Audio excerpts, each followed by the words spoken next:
every melody secret I know. That's a lot, but I'm going to spill the sauce. I'm gonna come out as a fraud. Don't really start out with my bass notes all that often anymore, but the secret sauce is you gotta get creative. And this is gonna sound really dumb, but like just kind of feeling something out naturally, like a BPM, a bounce is a place that I like to start. You only need to get creative for 2 bars. I'm gonna show you why. Once you have your first bar, you've got rhythmic structure of some form. You don't want to lose that. This is the most important thing. I see so many bozos mess this up. But now once you have that copied over, you want to switch up the notes. One way I like to start it out is by changing the bass note. I like a 1/7 progression. That's pretty cool.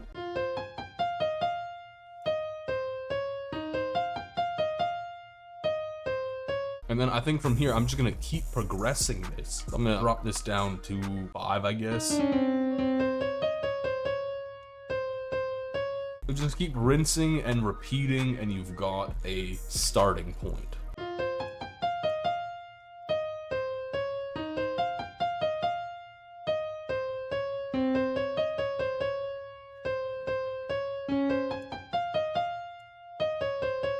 Now, it doesn't really matter what instrument you start out on because you can change it at any time if it's MIDI. But what you want to do sound selection wise with your melody is you want to have a general instrument in your mind. Now, I like plucks, so I'm going to go with a pluck.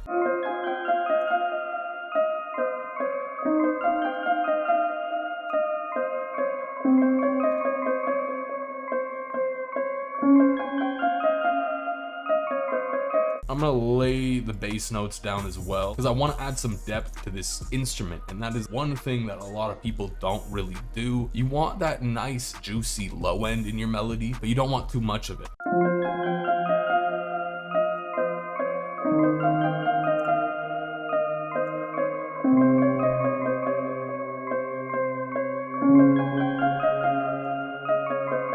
Kind of balance out that low end I added in. I'm just gonna EQ a ton of it out.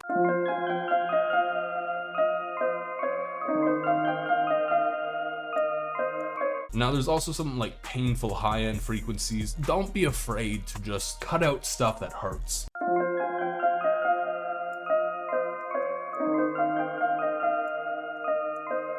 Now, one thing I really like to do with my melodies, and I feel like this kind of like has taken my melodies up a level or two, is I like to render them out. Shablam. And once you have your melody rendered out, you have a lot more different kind of tools you can play around with. Like I could reverse this. Sounds cool. I could pitch it down.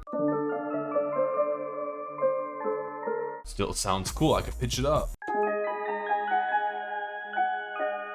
If none of those really pique my interest, I can just right click this. I can open this up in a slicer channel, Fruity Slicer. It is stock to FL Studio. I can click this, cut on beat. Now technically I have it in another sampler and we can tweak these. So let's say I just like want to increase the attack, like I want to kind of give it a bit more of like a bounce. And then I am feeling like we pitch it down a bit.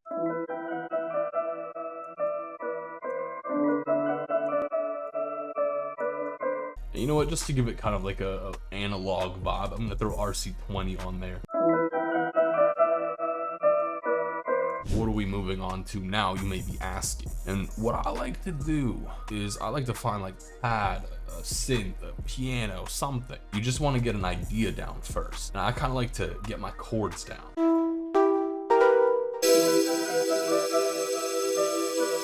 And I already have my bass notes, so I kind of have the idea of what my chords are supposed to be. But I'm gonna have to adjust the chord notes to kind of fit what I have going on in the top line a little bit.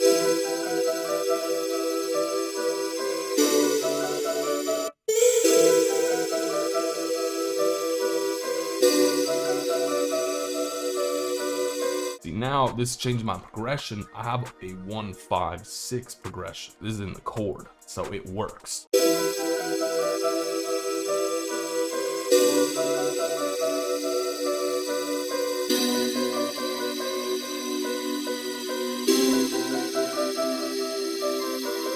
I like it. I want to do something to it because while you're making these simple patterns, you want to think outside the box. You want to think of something maybe generic, but just something you want to do with it. So I want to reverse this. You press Alt Y, bam, flip it horizontally. Now I'm gonna render it out, and I have this beautiful waveform that I'm gonna reverse.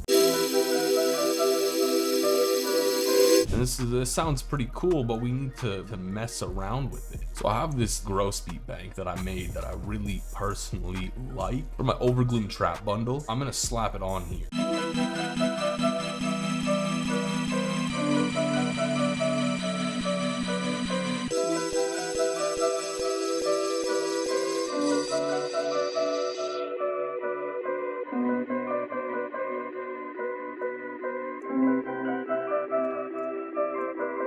Now I kind of have like my chords, and it's also a texture at the same time. So if I'm making like a lead pattern, a counter melody, there's a lot of good things to keep in mind that people just don't get. The first hack is starting on the right note. You might be wondering, what note is the right note? Well, my chord here is E, G, B.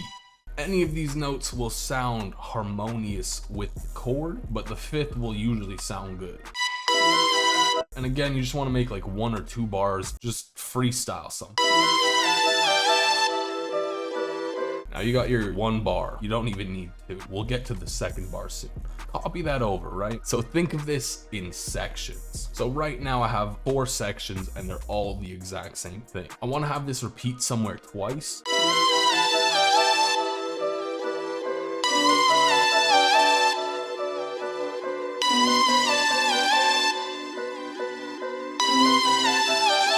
And I just listen to that whole thing where it's going to see what I wanted repeated. So from here, I want this to stay the same. These are gonna change and it's gonna repeat here.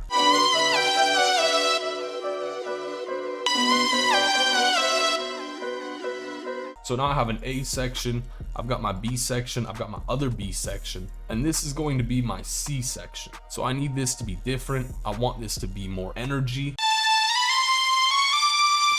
So I'm gonna take it and bring it up in the scale. Again, cut out the painful frequencies. Now this is where you wanna have a second lead, or just something to play off of that first counter melody. And you can do something where you have a call and response. So you have first counter melody playing, and then pretty much you have the second counter melody responding to it. Think of it like this is the question and this is the answer to the question. So this is gonna have to resolve this. For this, the sound doesn't matter. I'm gonna be using the same lead sound at first. Kind of helps me hear it. And one thing that I really like to do with my counter leads is I'll have like one that's more held, and then I'll make one that's a little bit more choppy. And again, the same kind of formula breaks down here. You've got your 2 bars essentially. You want to copy this over. And again, you want to think of having your sections. And the main thing to keep in mind is as long as you have either that A or that B or that C section repeating, you will most likely have something that is catchy.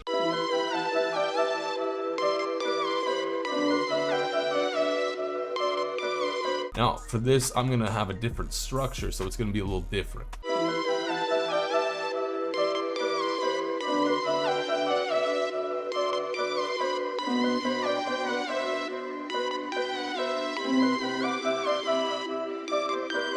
And from here, I want to find a different sound because it'll sound better having 2 different sounds playing off of each other instead of the same one.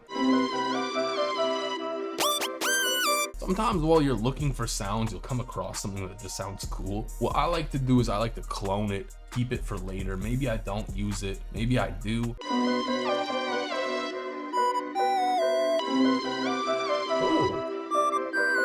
I like this. Now in terms of effects, you have a lot to play around with. Feel free to just mess around with the sound until you get something that you actually like.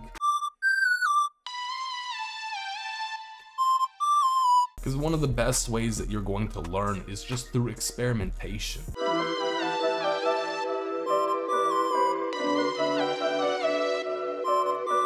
I feel like just layering the bass notes could be cool.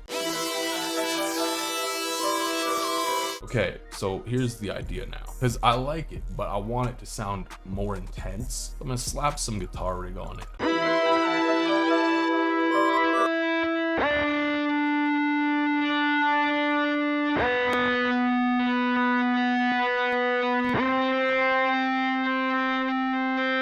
render everything out. And again, the reason I like to render things out is because there's so many cool things that you can do when you have it rendered out. Like, one of my favorite things to do is using the fade stereo option. This will make something fade around in the stereo field. I'm just curious now what this would sound like if I just stretched it.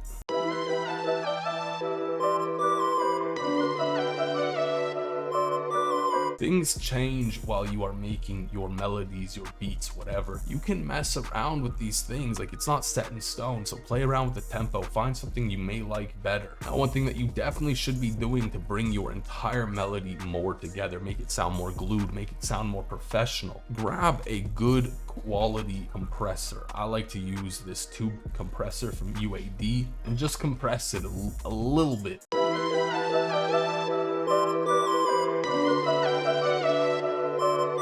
I need to arrange this loop real quick. Because you have all these different counter melodies, you can really kind of play around with the variation that you have. So I've rendered the entire thing out. I've pitched it down because I feel like it sounds a little bit better.